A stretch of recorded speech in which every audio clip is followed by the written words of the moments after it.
brought to you by V-Guard, a product by Sensodyne and Vimal. બિયારણ જબરદસ્ત. દાતા પણ રોનક પણ જોડાઈ ગયા છે. રોનક વર્મા અમદાવાદથી જોડાઈ ગયા છે. રોનક, સેટેલાઇટ વિસ્તારની શું પરિસ્થિતિ છે? સચિને થોડી વાર પહેલા જ તમામ વિગતો આપી છે. તમે અત્યારે કયા વિસ્તારમાં છો?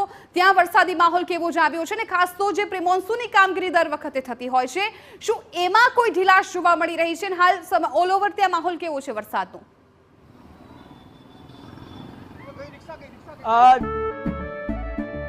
કેસરિયાથી મન જોગી થયું રે, દિલ ઝૂમે જુઓ મત મસ્ત થયું રે, કેસરિયાથી મન જોગી થયું રે. હર પળ મનાવો કેસરી તહેવાર.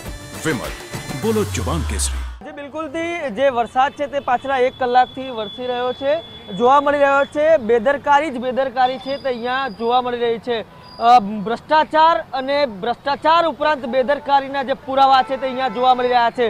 અડધો કલાક જે વરસાદ વરસ્યો અને અડધો કલાકના જ વરસાદમાં અમદાવાદની શું સ્થિતિ થઈ છે તે સીધા જ દ્રશ્યોમાં જોઈ શકો છો. જે સમય હું આપને આ રિપોર્ટ આપી રહ્યો છું તે સમય દરમિયાન જ જે રિક્ષા છે તે ગરકાવ થઈ છે.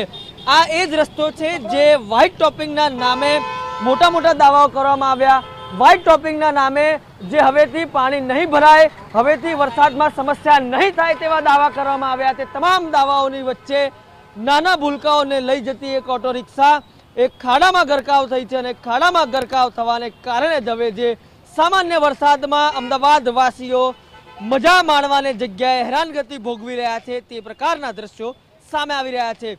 ચોક્કસથી સ્કૂલ છૂટી હોય અને સ્કૂલ છૂટ્યા બાદ બાળકો ઘરે જતા હોય તે પ્રકારના દ્રશ્યો અને એક અંદાજો છે તે લગાવી શકાય છે. પરંતુ આ તમામ બાબતોની વચ્ચે જે વ્હાઇટ ટોપિંગ રોડ બનાવવાના નામે મોટા મોટા દાવાઓ કરવામાં આવ્યા હતા, તે જ દાવાઓ કરનાર અધિકારીઓની બેદરકારીને કારણે, તેમના ભ્રષ્ટાચારને કારણે હવે ચોક્કસથી જે લોકો છે તે હેરાનગતિનો સામનો કરી રહ્યા છે. હેરાનગતિ કેવી તે આપ સીધા જ દ્રશ્યમાં જોઈ શકો છો. આ ઉપરાંત આ જે વ્હાઇટ ટોપિંગ જ્યાં બનાવવામાં આવ્યો છે ત્યાં દાવાઓ એવા હતા કે અહીંયા હવે પાણી નહીં ભરાય, અહીંયા કોઈ પણ પ્રકારની સમસ્યાઓ ઊભી નહીં થાય. પરંતુ જે પરિણામ હવે સામે સામે આવી રહ્યા છે શરૂઆતી વરસાદમાં જ, તે એક ભારે પરિણામ ચોક્કસથી કહી શકાય છે. ત્યારે હવે જે આપ દ્રશ્ય જોઈ રહ્યા છો તે પણ જે પાણી ભરાયા છે. બીજી તરફ જે લોકો છે તે સમી સાંજે વરસાદ પડવાના બાદ હવે જે પોતાના ઘર તરફ પ્રયાણ છે તે કરી રહ્યા છે. ત્યારે કેમેરા પર્સન દીપક સેન આપણે સીધા જ જે દ્રશ્યો છે તે જે શિવરજની શ્યામલના રસ્તેના આપને બતાવી રહ્યા છે.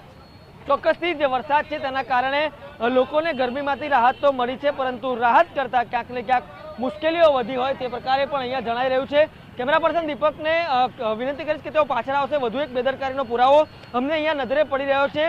જે ઇલેક્ટ્રિક પોલ્સ લગાવવામાં આવ્યા છે, આ રસ્તાનું જે કામ ચાલતું હતું તે કામ હજી ક્યાંક પૂર્ણ ન થયું હોય એવું લાગી રહ્યું છે. જે વાયરો છે તે પણ અહીંયા ખુલ્લા નજરે પડી રહ્યા છે.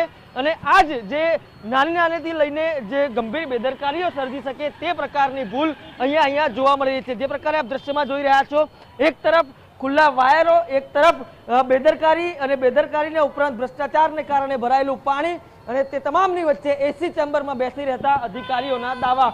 આ તમામ દાવાઓને કારણે હવે જે અમદાવાદના શહેરીજનો છે તે પ્રથમ વરસાદના કારણે જ મુશ્કેલીનો પારાવાર સામનો કરી રહ્યા છે.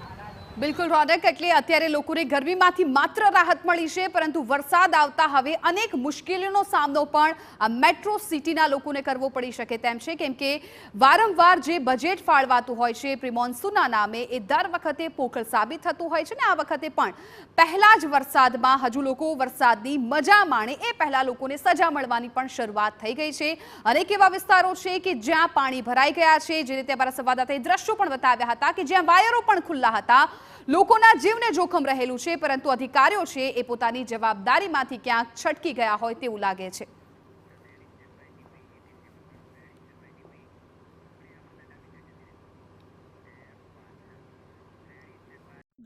by V-Guard, powered by Sensodyne and Vimal. Beyond the Witness.